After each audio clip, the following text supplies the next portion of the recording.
जहां मोहन कैबिनेट की बैठक की शुरुआत हो चुकी है। मुख्यमंत्री की अध्यक्षता में बैठक का आयोजन, जहां बैठक की शुरुआत हो चुकी है। कई महत्वपूर्ण फैसलों पर आज इस बैठक में मुहर लग सकती है। गेहूं उपार्जन में किसानों के लिए 165 रुपए प्रति क्विंटल बोनस की यहां पर स्वीकृति मिल सकती है। साथ ही मेडिकल कॉलेज के सहायक प्रधानाध्यापक की भर्ती आयु की सीमा बढ़ाने पर भी यहां पर महत्वपूर्ण फैसला लिया जा सकता है। उम्र को 40 से बढ़ाकर 50 करने का भी यहां पर प्रस्ताव रखा गया है, जहां 254 सहकारी समितियों के गठन प्रस्ताव पर भी चर्चा संभव है। नर्सिंग काउंसलिंग एक्ट में बदलाव के प्रस्ताव पर भी चर्चा होगी। तो कई मायनों में महत्वपूर्ण ये कैबिनेट बैठक और बैठक की शुरुआत हो चुकी है। कई महत्वपूर्ण फैसलों पर चर्चा और अहम फैसलों पर निर्णय भी लिया जा सकता है। कई फैसलों को हरी झंडी मिल सकती है, मोहर लग सकती है। तो कई मायनों में महत्वपूर्ण ये बैठक मानी जा रही है। गेहूं उपार्जन में किसानों के लिए 165 रुपए प्रति क्विंटल बोनस की यहां पर स्वीकृति भी मिल सकती है। मेडिकल कॉलेज के सहायक प्रधान अध्यापक की भर्ती आयु सीमा बढ़ाने को लेकर भी फैसला, उम्र को 40 से बढ़ाकर 50 करने का भी यहाँ पर प्रस्ताव रखा गया है, जिस पर चर्चा संभव है। 254 सहकारी समितियों के गठन प्रस्ताव पर भी यहाँ पर चर्चा होगी। नर्सिंग काउंसिल एक्ट में बदलाव के प्रस्ताव पर भी चर्चा होगी। मोहन कैबिनेट की महत्वपूर्ण बैठक की शुरुआत हो चुकी है। बड़ी खबर है, जहां कई महत्वपूर्ण फैसलों पर इस कैबिनेट बैठक में मुहर लग सकती है। कई मायनों में महत्वपूर्ण ये बैठक मानी जा रही है। गेहूं उपार्जन में किसानों के लिए 165 रुपए प्रति क्विंटल बोनस पर स्वीकृति संभव है। खबर पर ज्यादा जानकारी के साथ सहयोगी मनोज राठौर हमारे साथ न्यूज रूम से जुड़ चुके हैं, अपडेट लेंगे। मनोज, जिस तरीके से महत्वपूर्ण बैठक का आयोजन किया जा रहा है, कई प्रस्तावों पर चर्चा होगी, कई महत्वपूर्ण निर्णय लिए जा सकते हैं, क्या अपडेट?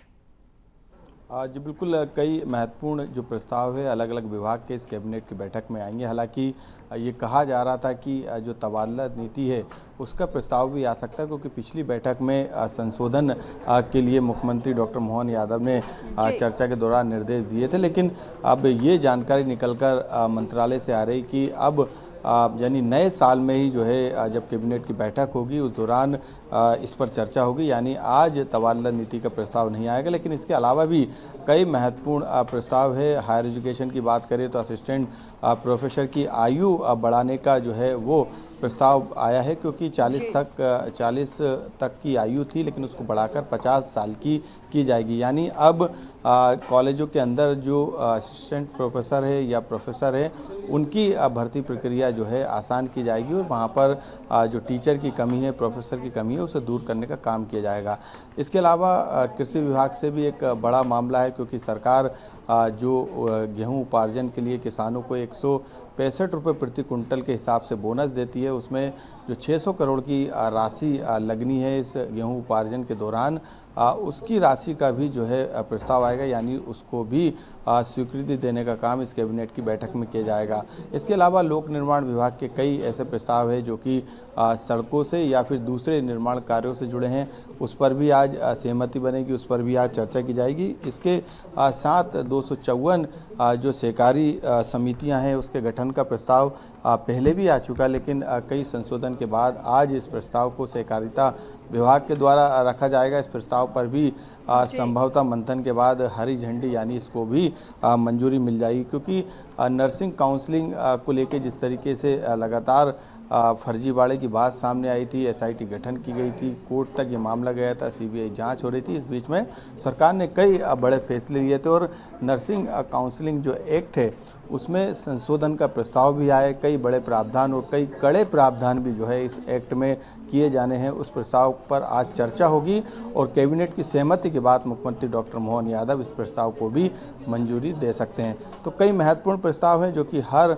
सेक्टर से जुड़े हैं, हर विभाग से जुड़े हैं, जिन पर आज चर्चा के बाद सहमति बनेगी और सहमति के बाद मोहन कैबिनेट की बैठक में इन्हें मंजूर किया जाएगा। जी बिल्कुल मनोज, तो महत्वपूर्ण बैठक का आयोजन, इसके बाद भी मुख्यमंत्री के कई कार्यक्रम प्रस्तावित हैं। क्या कुछ जानकारी, कौन कौन से वो कार्यक्रम जहां मुख्यमंत्री शामिल होने वाले हैं? अच्छा बिल्कुल, क्योंकि इसके तत्काल बाद जो है मंत्रालय में लगातार उनकी मैराथन बैठक है, अलग अलग विभागों की बैठक है, जिसमें गृह विभाग, होम डिपार्टमेंट जो कि खुद मुख्यमंत्री डॉक्टर मोहन यादव के पास है, ऐसे में उस को लेकर क्या कामकाज अभी तक किए गए हैं, कितने कानून व्यवस्था को लेके पुलिस ने नए जो है आइडिया जो है वो जनरेट किए थे। और नवाचार को लेकर अभी तक मध्य प्रदेश पुलिस ने क्या किया है, क्योंकि कई मामले मध्य प्रदेश में इस तरीके के सामने आए, चाहे इंदौर के मामले की बात कर रहे, कानून व्यवस्था पर सवाल खड़े हुए थे, कई तरीके की सियासत भी जो है विपक्ष के द्वारा इस पर की गई थी, सवाल खड़े किए गए थे सरकार पर।